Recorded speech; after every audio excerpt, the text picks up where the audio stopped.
Hello, everybody. Welcome to the webcast, How to Tackle Physical Security's Biggest 2022 Pain Points. My name is Paul Ragusa. I'm the editor for Security Systems News, and this webcast is produced by Security Systems News and the Security Industry Association, CEVA, and sponsored by Asylon. I'm very excited because this will be a roundtable discussion, and it's really going to be some great topics that we go over, and we have some great speakers from CEVA Logistics, the Security Executive Council, and Asylon, plus a really fun robot race at the end, so hang around. Don't sign off early or you'll miss a really exciting robot race. But before I introduce our speakers, I just want to go over a few things. We're going to have some poll questions, so you'll be able to vote in real time. We're going to do one to start things off in a moment. And then we'll also have this recording available. So if you miss any portion of it, you can go back and watch it. But let me introduce the speakers and then we'll get on with the first poll question. We have some great speakers today. So our first speaker is Mark Landry. He's the Senior Director, Global Security Transformation for CEVA Logistics. And we have also Michael Quiroga. He's the Chief Revenue Officer at Asylon. And finally, Francis Diodario. He's the Strategy and Innovation Lead for the Security Executive Council. And before I turn it over to Michael, I am going to launch our first poll question. So let me get that going.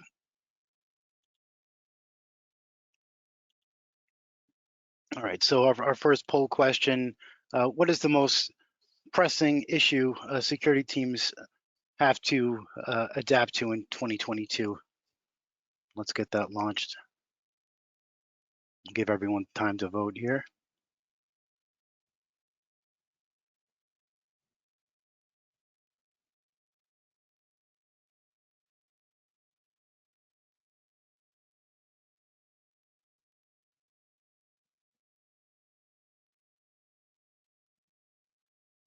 All right, we'll give another 5 seconds here. Looks like things are starting here. All right, I'm gonna see the results here.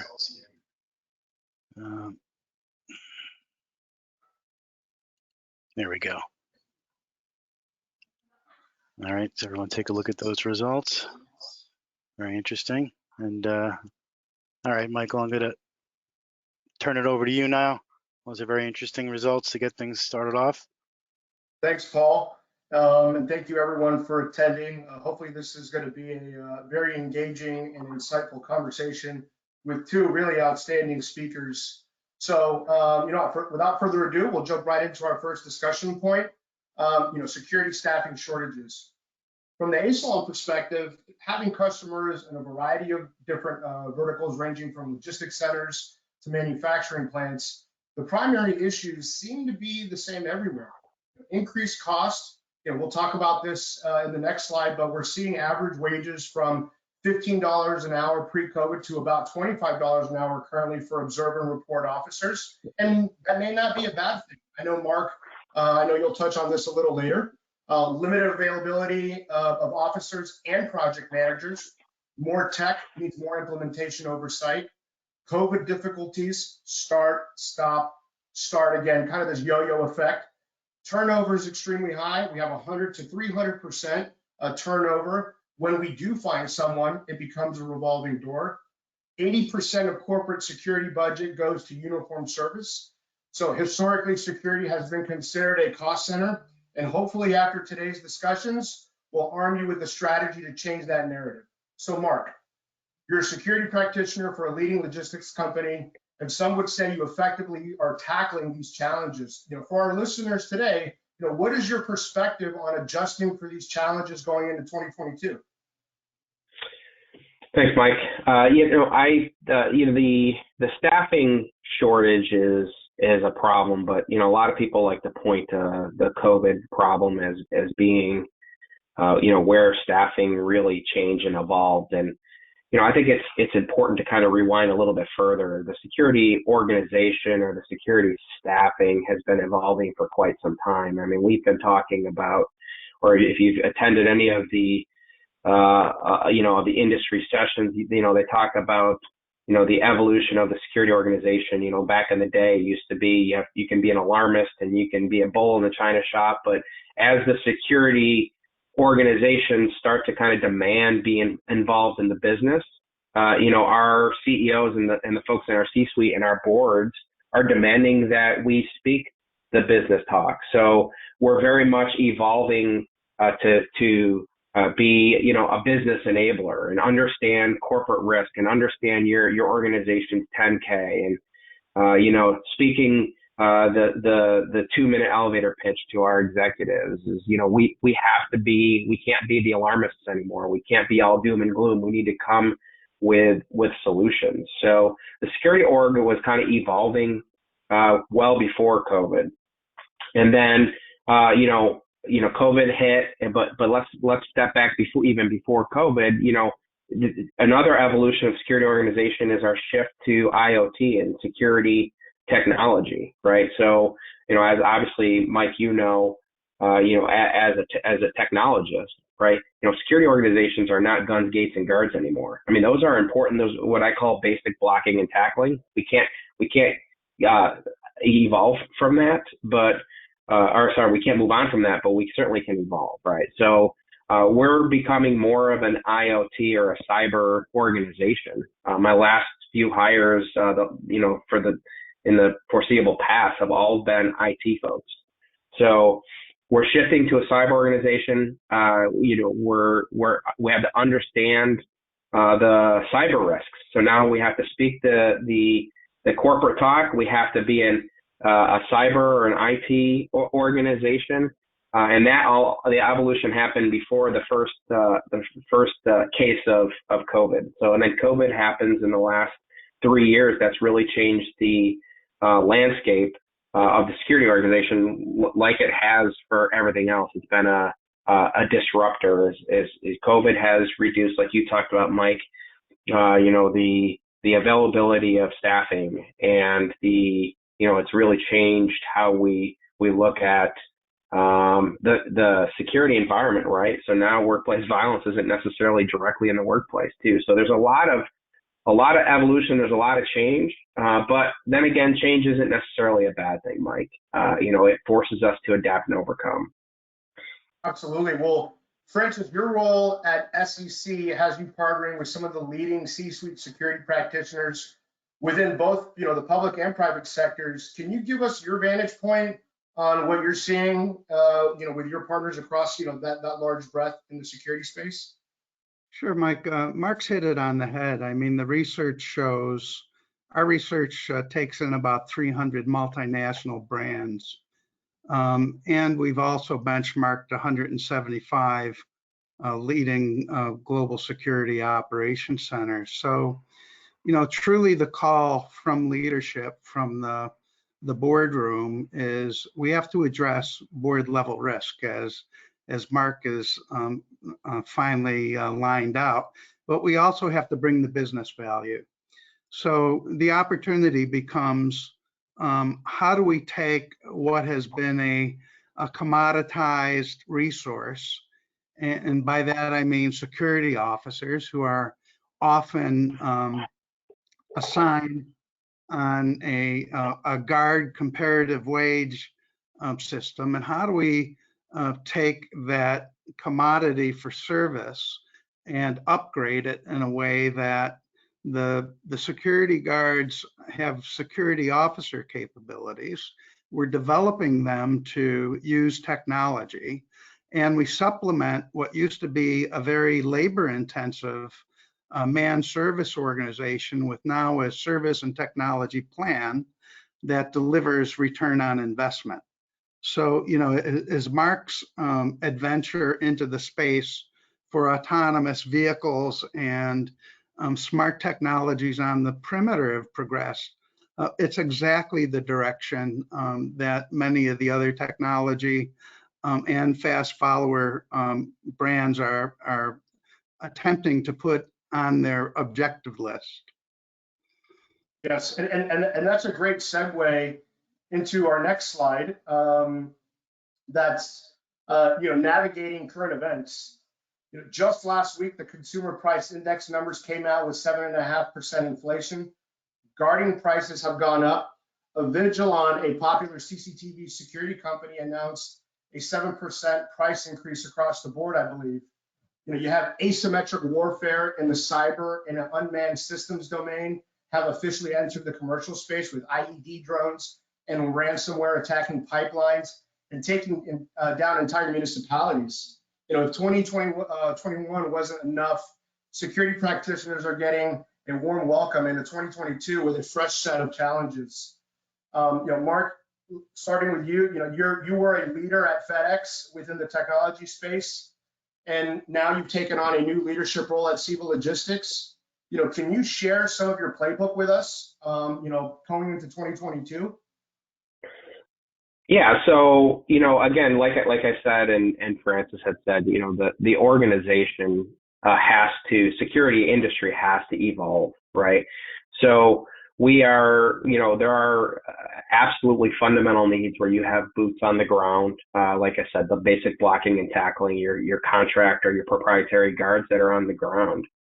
But more likely than not, as we continue to evolve, we're evolving to a human in the loop type model, right? So as we lean into the technology for the foreseeable future, all of the implementation of technology, whether you've got, leading technology, leading edge technology, or even if you want to venture as far as the bleeding edge technology, as we like to say, all of that really involves human in the loop, right?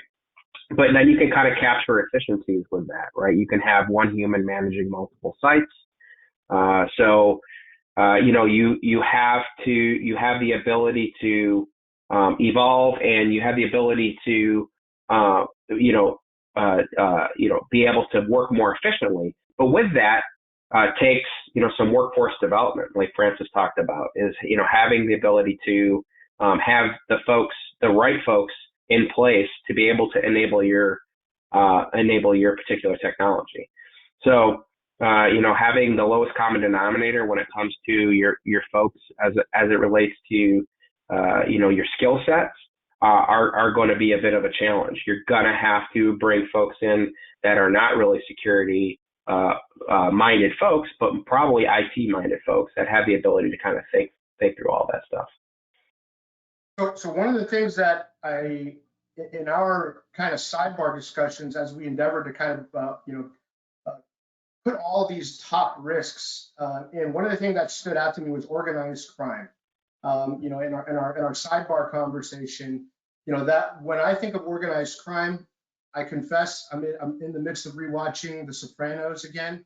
So when I think of organized crime, I think Tony Soprano, and to my kind of surprise, that's kind of not the conversation in terms of a new threat vector and what's evolving for not only just supply chain, but I'm assuming right now, as the rise of e-commerce and this COVID effect is really, creating this boom effect in your vertical, Mark. And maybe this is more on your side, Francis, because I think you brought it to our attention in terms of what you guys are thinking and what you've come across from all your different partners. Yeah, I love the segue there, Mike. Michael, I think more the Corleone family myself, but I'm dating. Fair enough. But organized crime's been around us since the dawn of the wheel, I think, right? So, and we certainly know with the tailwinds of pandemic and the tailwinds of climate change, I have to tip my hat to the logistics people that are on top of supply chain, because FedEx never lost pandemic off of its 10K corporate risk. It was always there. It was number one. They were an outlier when we were doing some of the board level risk studies in the early days. So what happens is that the organized crime and advanced adversaries take advantage of those blips. And as we're talking about the capability of technology and human resource intersecting in 2030, we have this capability that Mark speaks to, right? So we not only have to get rid of the commoditized a security officer, we have to blend that officer with business analytics, with machine intelligence. We have to raise the opportunity to not only develop those folks, but retain them so that they can become our intellectual supply chain for our next generation leaders. Absolutely. If I could chime in, Mike, along Francis' point, what complicates this is that the security organization itself, security industry itself is, and I'm probably using the wrong term, but I'm going to use this term, is a bit of an orphaned industry, meaning there's no clear career path from in high school, I want to be, get into security through, your college career and potentially advanced collegiate career. There's really no career path. If you look around everybody who's here at at this particular webinar, when we walk through GSX or ISC, it's always, well, I did this and now I'm in the security organization, or the security industry. So, that complicates things. Is we're really putting some upward pressure from down to the industry to say, hey, we need to change, and then we don't really have that pressure from below to say, hey, this is the clear path related to change. We have to continue to poach other industries, and that's what I talk about. You related to IT and InfoSec. We don't have that clear career path that you would have traditionally with a doctor or a lawyer, which is, again, not necessarily a bad thing. There's a lot of industry that doesn't have this, but it just adds one more element of pressure onto everything else that we're dealing with. Yeah, and I think that's a very great segue into our next slide, which is, as we understand,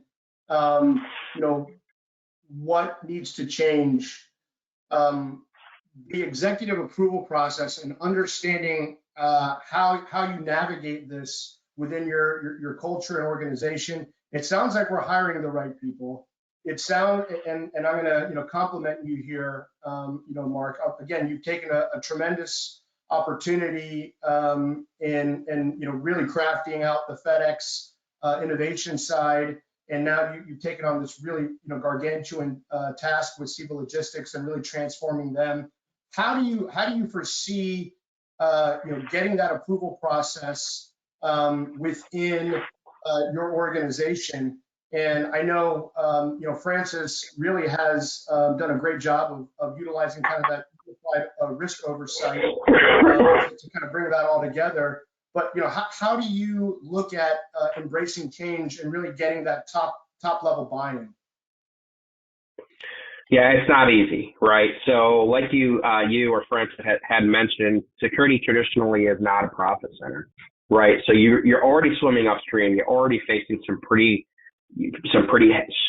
heavy headwinds on this initiative. But that's where you have to start understanding what goes on in the boardroom, and you have to be able to speak and understand what makes your executive leadership tick. So, creating an R&D. Go ahead. Go ahead, Mike. I'm just going to say, and if I may, and I think, Francis, you have an extremely insightful approach to this challenge, and it all starts with what you preach, which is that unified risk oversight. Sure. Can you elaborate a little bit on that? Yeah, so if we look at this slide with the building on the right, what we do is we see all of the stakeholders that are aligned on that roof line. And this is any corporate entity, this is any NGO, this is any not-for-profit organization, but there's customers for services or technologies, there's an audit committee, there's business units, there's executive management, there's the board of directors. All of these entities at the roof line have risk mitigation interests. Most of those interests are outlined in what Mark was referring to as the 10K, which in the United States is a declaration of risk that's necessary for investors. What happens at the yellow space underneath the roof line is unified risk oversight. So this is where you'll see security operations come in, and risk management operations, and sometimes human resources and IT, cyber. But what's happening is we're putting together operation centers that allow us to look at the operational risk of all of those 10K items that are mentioned for pandemic, for climate change, for organized crime, for advanced adversaries that are pounding our firewalls and trying to get at the nuggets of the corporation. And now they're trying to come in and interrupt operations in a way as never seen before. So how do we take all of that, observe it, look for alarms, look for anomalies, start with people protection first, and do it under extreme circumstances, including pandemic and climate change? So I may have to evacuate a place because I have a 1,000-year rain or a flood. I want machine intelligence on the perimeter to be able to see whether or not I can recover those premises with human beings and pose no risk.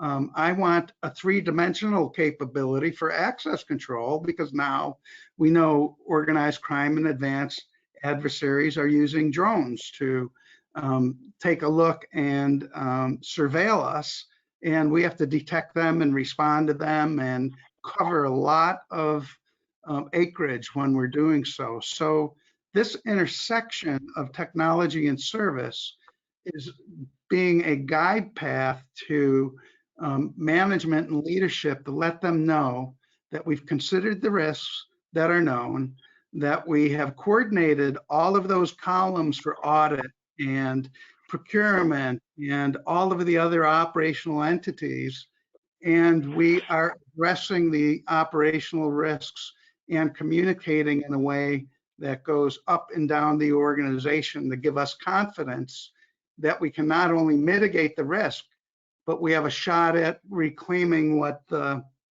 certified fraud examiners estimate as a 5% potential of picking up unknown loss in the organization. So if we get 1% of that for a multi-billion-dollar corporation, guess what? You're a profit center. Mark's earlier allusion. So those are the opportunities. And they're not grandiose. They have to be done, and they have to be developed as proven practices, and they have to be adopted, and they have to be scaled. But there is a pathway, and supply chain logistics is leading the way on this. Mark, you brought up a very interesting point earlier. You said you can't be an alarmist, which historically, security practitioners would come in and say, if we don't get this, we're gonna get broken in and we're gonna lose, all of our inventory. Example. How have you done such and in my opinion, I've been on all sides of the value chain in the security space, and I've experienced firsthand the traditional approval process. How have you molded the historical processes and changed them to work in your favor? Because I've seen what you've done at FedEx, and I'm seeing what you're doing at CEVA. A lot. Imagine that there's a younger version of yourself listening in. How do they who buy into this technology? Albeit IoT sensors, AI, robotics, all these new, essential technologies. How would you speak to these folks in terms of affecting the change? Again, I sound like a bit of a broken record, but you got to be able to speak the business speak, right? So you've got to be, instead of saying, hey, if we don't put the alarm in, it's good, we're going to get broken into, people are going to be injured, people are going to die, whatever alarmist thing you want to say, you simply say, hey, this is what I'm looking for. This is the solution that I come to you with, protecting our folks, protecting our property, protecting our brand, right? We've got a solution. Here are the pros and cons related to that solution. Here's the cost related to the solution. Here's the ROI related to the solution. So, if you bring that, that type of context to it, then they're going to be able to understand, right? You have to bring some pros, you have to bring some cons, you have to speak the financials associated with it. All of this stuff is critically important to allowing your folks to make best decisions. I agree with that. And Michael, the other aspect of that is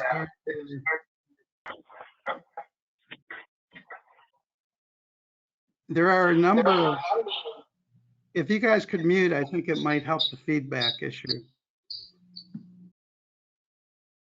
If you have the band of the willing and some of your collaborators, we are seeing cross-functional risk operations teams form up that include audit, that include IT, that include the cyber team, that include procurement, that include logistics.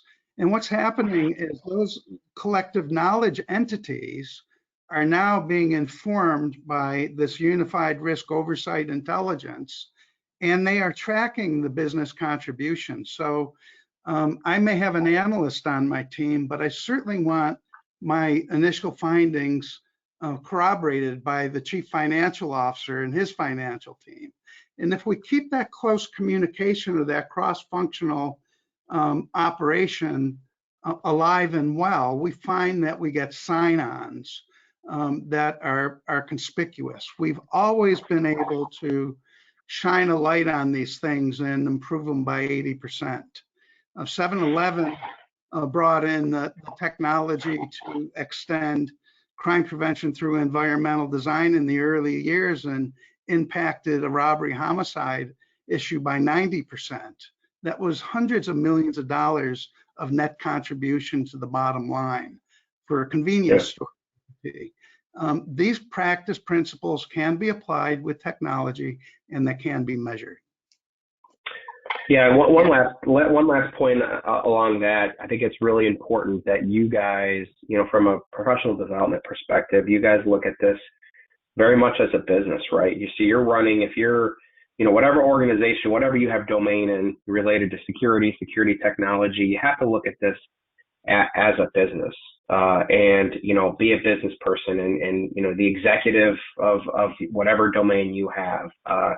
Perfect example of this is, as we're making changes at my current employer, we recognized that there was a lot of broken process, and process is not flashy, and process is not something that we really like to talk about, but it's critically important to running a business, is to understanding the process and making sure that the process is run. So our last hire that we made was someone who solely focuses on process, and arguably it's probably going to be my best hire of the year and foreseeable future, because this particular person is really good at her job, and she's going to allow us to create that foundation related to process and related to running the business of security within CEVA.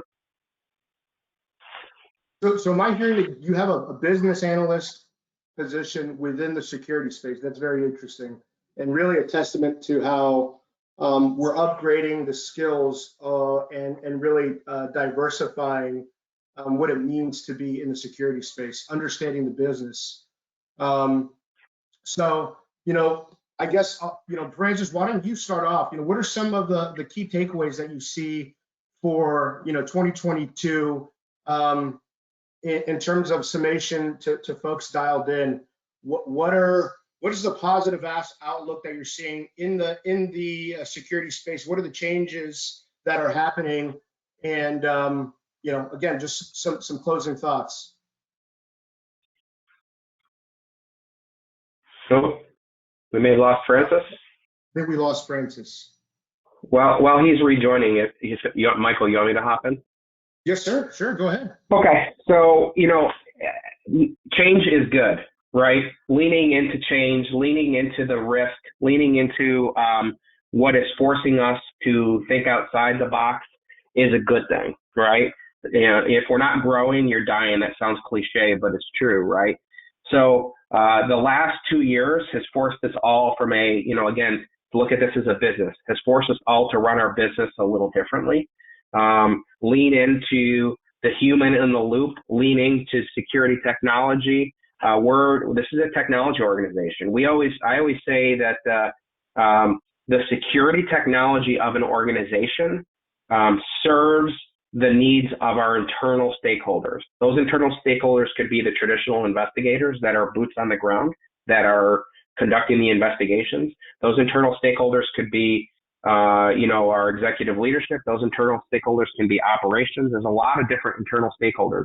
Understand who your stakeholders are, and then understand their needs, and then serve those needs. And technology, is absolutely a customer service organization when it comes to security. So lean into the change.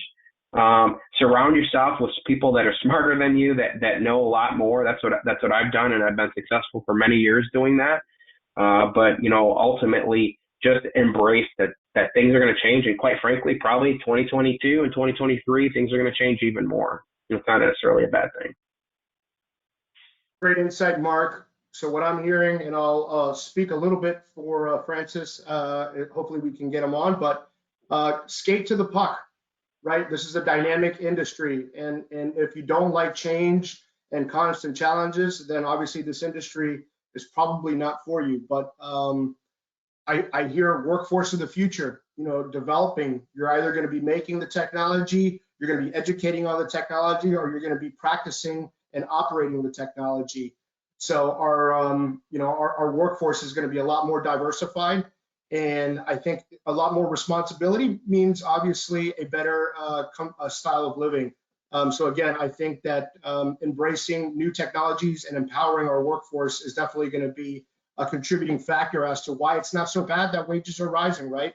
Robotics and advanced technologies are geared for the good, are leveraged for the dull, the dirty, and the dangerous. So the ability to put technology in place of a human and preventing, really forced reactions, emotional reactions, and taking them out of the field and putting them in the security operations center of the future and having them trained up allows for better measures. So I think a lot of positive, overall messages that I see that are combating a lot of these challenges. Again, the old, when you look at a problem, we see opportunity for change. Francis, thank you for joining us again. We're just giving some final thoughts on, the positive outlook, given all of these challenges that we're seeing. Mark and I were just commenting that we're seeing an industry that historically hasn't been able to move very fast, really starting to embrace change and move. And so really, if you want to add some closing thoughts on kind of the positive outlook of our industry and how they're embracing a lot of these challenges. Love to. Thanks, Michael. I apologize to the audience. I had a network failure here that I had to overcome. But, it sort of speaks to resilience, right? So, we talk about, the tailwinds and climate change and all of the other things.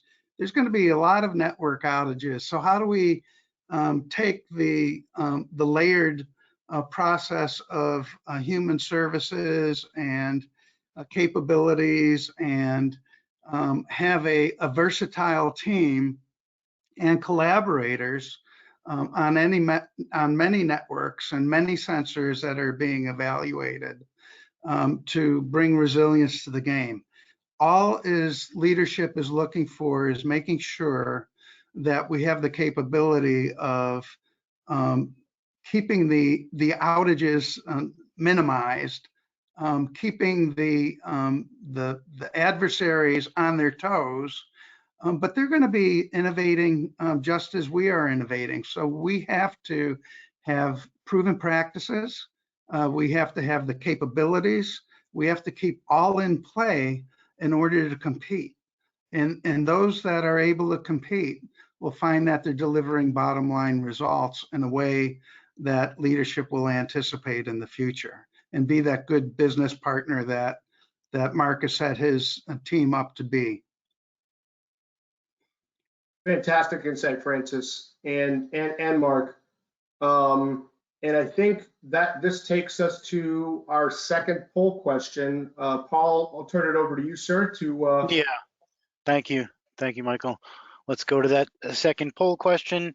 This one is: to overcome the security challenges that were brought up today, what do you think has to change? And let me get this launched. Give everybody some time.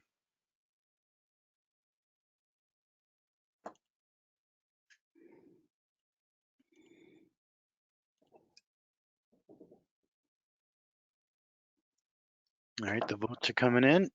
Give it about 10 more seconds here.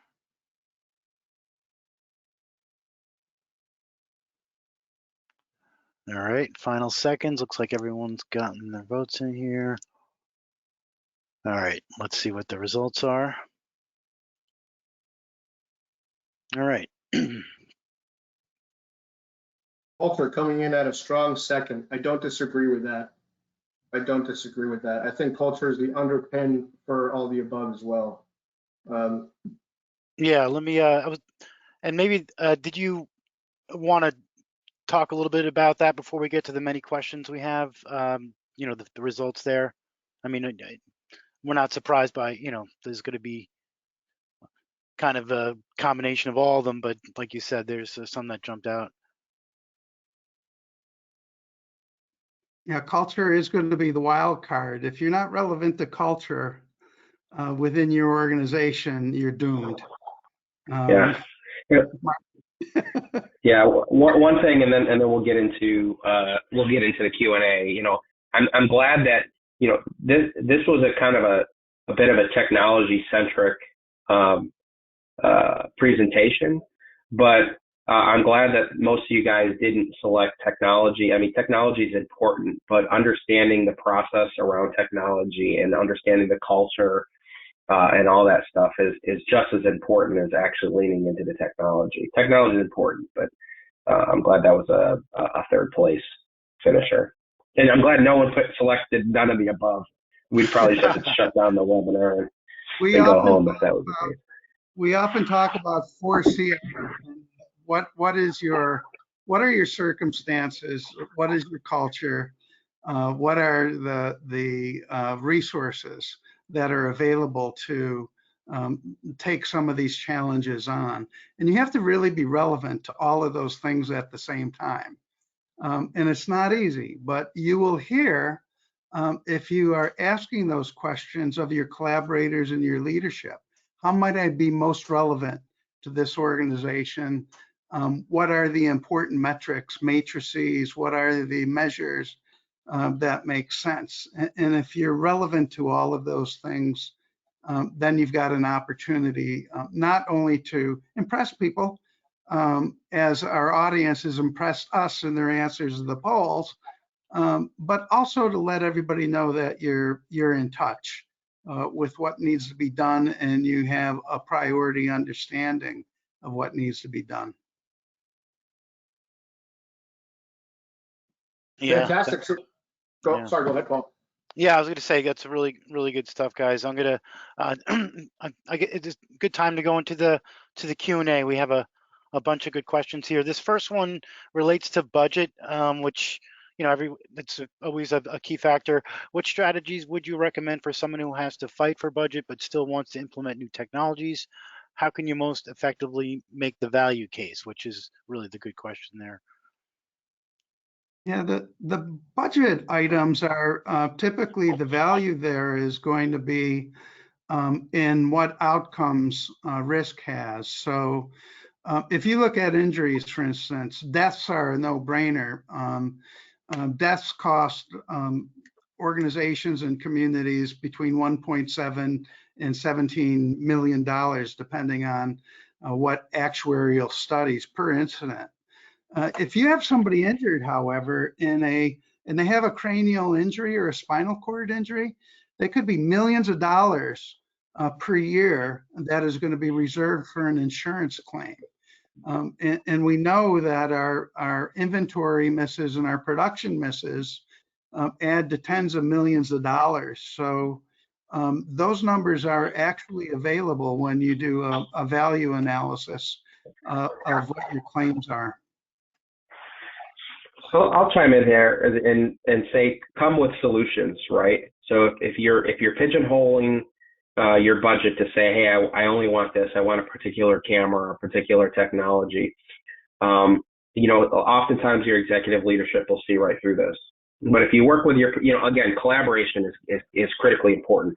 If you work with your risk team and your safety team and your procurement department, and you say, hey, we're trying to accomplish X, and these 3 or 4 solutions will help us accomplish this. And then you have the pros and cons associated with those particular solutions.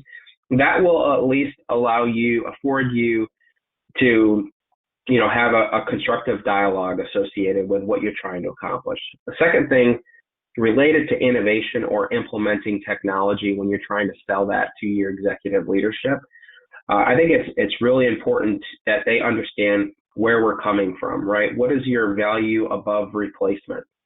So you can convey how challenging manpower is and how much turnover you have and the ineffectiveness of manned guards or boots on the ground with this particular technology. So if you convey it with, above your replacement or in comparison to your replacement, and all the challenges that we all are aware of associated with filling positions with actual human beings, I think that really affords you or brings you some credibility when you're trying to sell a security technology program. And also that you're going to find some undiscovered consequences. When we first applied smart technologies at Starbucks, we had an opportunity to invest $15,000 per retail unit. And we found out at the end of the year that we contributed $168,000 per unit in a pilot to the bottom line. So if you're rigorously measuring your P&L or your operating cost or your output optimization or any of those other things, inventories, anything else that is cost associated, you're going to get a very good understanding of what Mark is talking about, because you're going to have business analysts that are going to support those findings, and you're going to have what we call a very persuasive business case. Yeah, that's good. And then, all right, let's move on to the next question here. All right, this one talks a little bit about all the different solutions and companies out there. There are lots of security technology solutions and companies out there. How would you recommend prioritizing between all of the systems and vendors? And who wants to go first on this one? I can, as an end user, you have to understand your desired state, right? So, hey, this is what we're trying to accomplish. And then bring folks to the table that are going to help you get to that desired state, right? So, I think all of us see right through sales folks.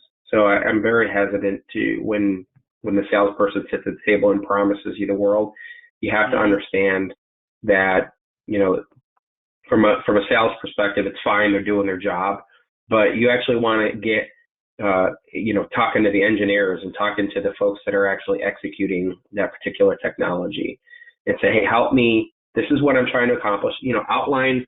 Outline your business case and say, hey, as an end user, I'm trying to accomplish this, right? And what can your product do to alleviate that or to help accomplish that? And let them kind of outline it for you. So you want to try to find folks that are willing to sit down and understand your business, understand your needs, understand your budget. Again, this just goes along, the continued thread is looking at this from a business perspective, right? This is the same thing that we would be saying in, business 101 when it comes to this stuff is you have to, the folks that are going to try to come to you and say your solution should be this without understanding what you need and how you need it and all of the intricacies associated with navigating the corporate world, through the InfoSec and the finance and the procurement and all that stuff. You need to find folks that are willing to provide you a solution and help you get to that solution. I think from a manufacturer's perspective, I think the operative word is collaboration. The openness and willingness of end users to embrace collaboration. Sometimes, historically, it's, no sharing. I put out, this really, I don't want to say generalized scope of work and really not sharing the business case and the value savings on the back end. So, anything that I can do to encourage end users to collaborate as much as possible with manufacturers, I think serves to get you to your end state a lot quicker. So I would just say the operative word is collaboration.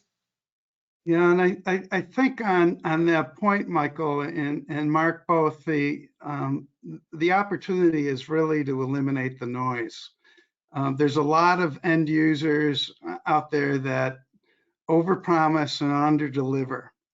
And it's really important for us to, when we look for solution innovation partners, we look for proven practices that are backed up by practitioners that have applied that technology or that service and have results. So the opportunity when you're looking at many sorts of solutions is to really take a look to the end users for insights on that capability of meeting what those requirements are and delivering them in a fashion that has return on investment, both qualitative and qualitative. And then the other issue is going to be ease of use. You know, if I can operate a technology like my kids and grandchildren operate a game technology, I have an opportunity to understand that many people will be able to take up that competency, and it paves the right sort of outcome for us to look forward to. Keep it simple, meet or surprise the end users that invest on financial results, and solve for the problem, whether it's keeping people safe and secure, protecting assets, et cetera. Yeah, those are great points.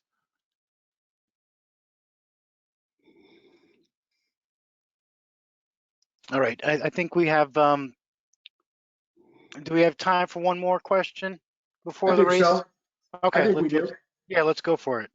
This, and I do think this one is good to get to. Can you elaborate a little bit more on how drones, robotics, and people specifically are supposed to work together as a single system? And this does kind of build off the last question because, you know, how do you put all those pieces together, right? Sure. You know, I'll defer to Mark as a practitioner and having pioneered some of those technologies.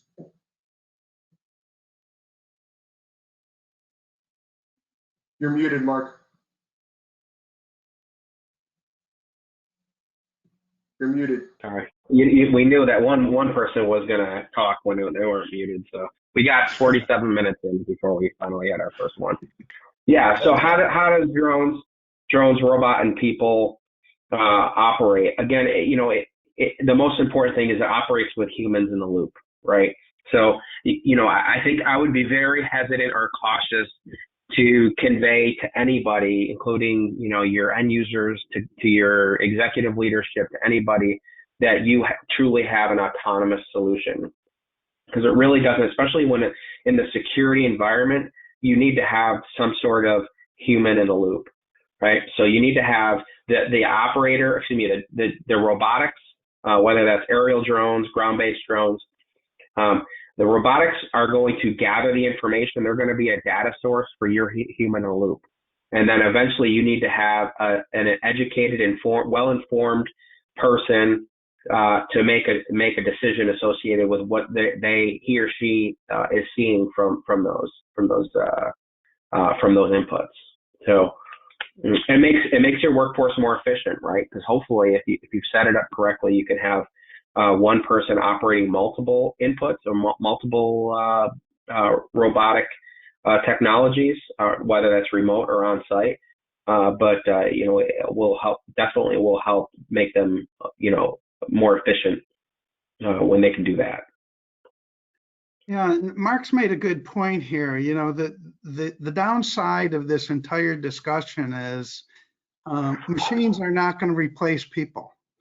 And that's important because if you're working in a representative environment and you have unions and labor issues, you really want to make the point that Mark as an end user has made a couple of times in this discussion today, that I am attracting talent that can work with technology, that we don't know everything we think we need to know yet. So I have to develop talent, and I have to lift those people up that are involved in the process so that they can be paid a livable wage and aren't commoditized as security guards anymore, and they can actually be analysts and next generation talent within our life cycle of the services and technology that we're offering. So those were all points well made, and they need to be revisited because they have to be strategically brought together as a whole and not in bits and pieces, or people will latch on to one thing and they'll look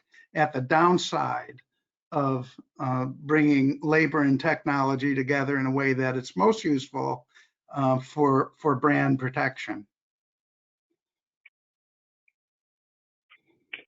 Yeah, it was a That, great, that was me. great I was the points. second muted one. I was just going to say real quickly, if I could add to that, is Yep. ultimately the collaboration between air and ground robotics and IoT sensor is really to protect people and life, and to have these pieces of technology to be your automated first responders, albeit a fixed device, a robotic device, and to automate that and taking the people out of harm's way, and putting them in a safe place, albeit a remote operations center, a global security operations center, and having the ability to make cool, calm decisions. And to Mark's point, leveraging almost 2, 3, 10x ratio of a single operator being able to oversee a variety of different pieces of dirt.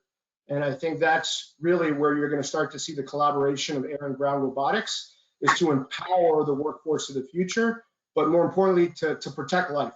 And I think that's what we're going to see when robotics and all these advanced technologies really start to scale, is this, because you brought a business case about it, but you're also the technology is proving itself out as a valid enhancement to everyone's security posture. So great comments, gents. And I think this concludes the roundtable portion of our discussions. And Mark, I promised you for this portion of our event, I was going to put on the racing cap.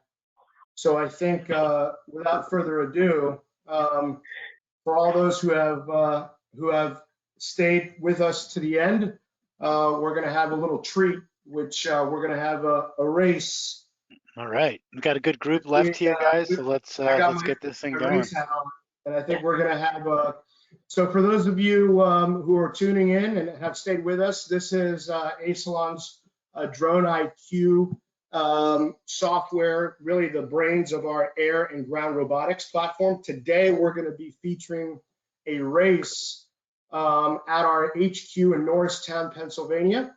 And our engineers have put together, and some of you may be joining us for a second or maybe a third time for the DroneDog Racing League.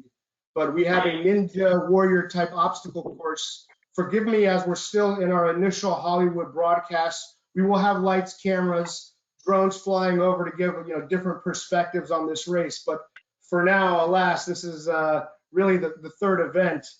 But hopefully it's going to be a barn burner between Mr. Landry Sugarfoot himself and myself. So I think we are good. So I'm going to be having the official watch here, Mark. Just so you know that nobody. You can't. You're no. Someone else needs to keep track, because you're gonna. You cannot keep track. I'm gonna have it. I don't I'm gonna trust have it you, here Skip. for everybody to watch, my friend. So I think this is going to be the official time. So one caveat, we adjusted fire earlier today based on some slick lily pads. So we modified the course a little bit. Mark has verified, my friend, that he's okay with this course. So there is no asterisk on this race. This is legit, official, going into the official record books of the DroneDog Racing League. So with that being said, Mark, maybe you give the I'll audience a little bit of an insight as to your controller and just background on what your prep work has been for this, so that, really this is meant to highlight, the skill set needed for remote command and control for these robotic ground-based assets. No one says you don't need to be skilled more than putting Mark Landry in front of a remote control to control something from Memphis, Tennessee, control it in Pennsylvania, suburb of Philly. If Mark can do it, anyone can do it. Well, that'll be my final thought of the day. Fantastic. Yeah, so a little shameless plug, Xbox controller. We shipped it out to Mark a few days prior to.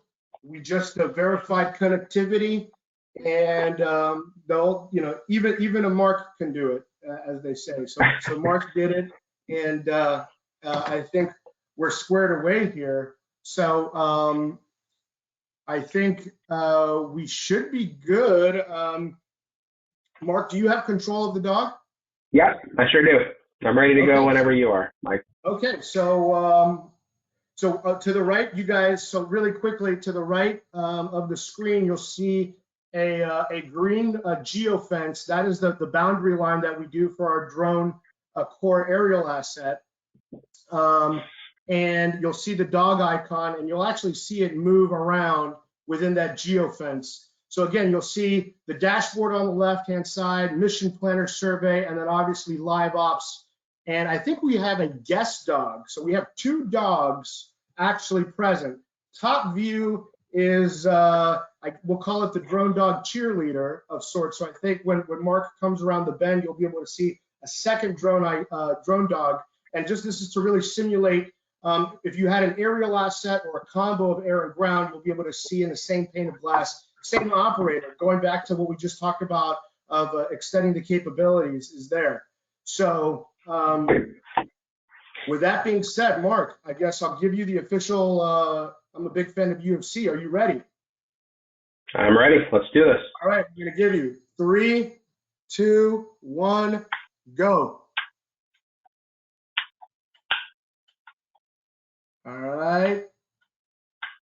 See, I knew you were sandbagging before. Look at you, you're flying. Yeah, gotta go to the right of this thing. Mark tested, mother approved. Yeah. There it is. You gotta go a little to the right. Bank left. Oh, there it is, the straightaway. First lap, 33 seconds. There we go. Clearly, Francis, you can see how elaborate and high-end our obstacle course is with pallets and spray paint. But as you're seeing, the Boston Dynamics Spot is the UGV platform, the quadruped, and really it shows the ability for this asset to really operate on unstructured terrain. One of the biggest questions we have. Oh, the final, here we go, and stop. 109, my friend. 109. I think that gets you in the top. That gets you top 2. Although your son yesterday did 59 seconds, but Wow. He did. My 9-year-old has bragging rights with the Landry family house because my 13-year-old did like 105. My 9-year-old did 59 seconds. Wow. Nice. Broke the minute mark. So what you're looking at is the doghouse. So that is the environmentally protected, also the recharge station for the ground-based asset. And so obviously we'll show it how it'll dock after my race here, but that's where we call it the doghouse, and then it essentially allows for the for the charging, the automation of all the back end stuff here. So all right, so it's my turn here. So let me get into my drone IQ.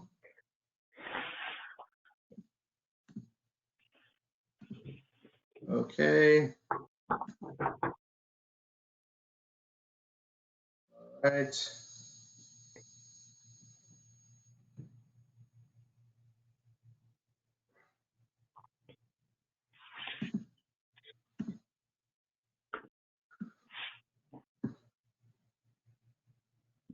I think the clock has already started, Mike. Uh,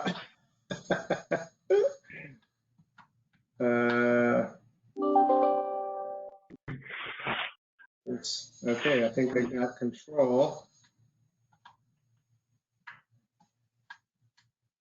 Oh man, I think there's a little bit of a lag here, but Mike, go to your don't look at the video through the webinar. Pull up the actual drone IQ no, video. yeah. I got it. But I think honestly, I think it's a little bit. All right. You're already starting your excuses. This could be. All right, so you're gonna hold up your watch. You gotta time me now. You gotta time me now. The trust factor here is solid, right?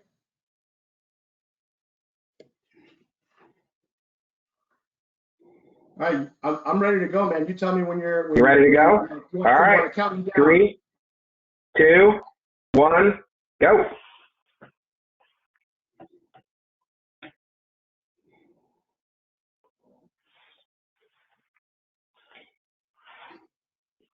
Oh man. I'm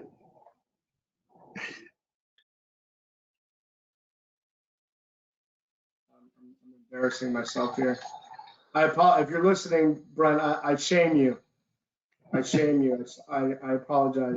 No pressure, Michael. Team is not. Pay no attention to that clock.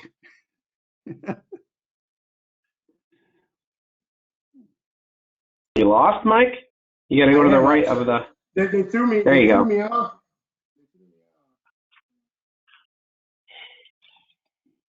Yep. There you go.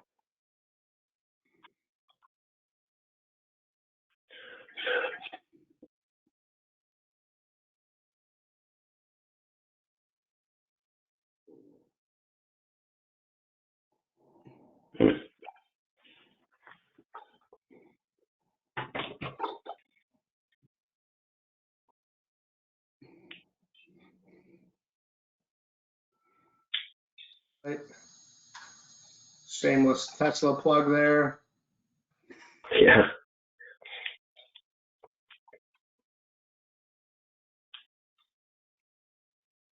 Had to adjust to the lag, Mark. That's what it was. Yeah. Okay. I had to adjust to the lag. How bad did I embarrass myself? 1 minute and 46 seconds. Oh my God. Okay, well there you have it. It's not bad for a first time, Michael. That is. Yeah. I'm gonna hold my chin up high on that one. I'm gonna hold my chin up high. That was really really cool seeing the technology in action, though. It's just amazing. Let me see if I can. I'm gonna remotely dock here. And then we're gonna do one more poll question just to see, who is interested in who's coming to ISC West. And then they're gonna get a chance to actually control these, right? Is that correct, Michael? Yes, sir. Yes, sir. That is correct. Yes, sir. So people going to ISC West will have a chance. Yeah, and I will have my own meet and greet as champion. I will have my own, and I will be signing headshots. Yeah, so of course, Landry will be our guest celebrity to sign his belt. He'll be having his DroneDog belt up on display.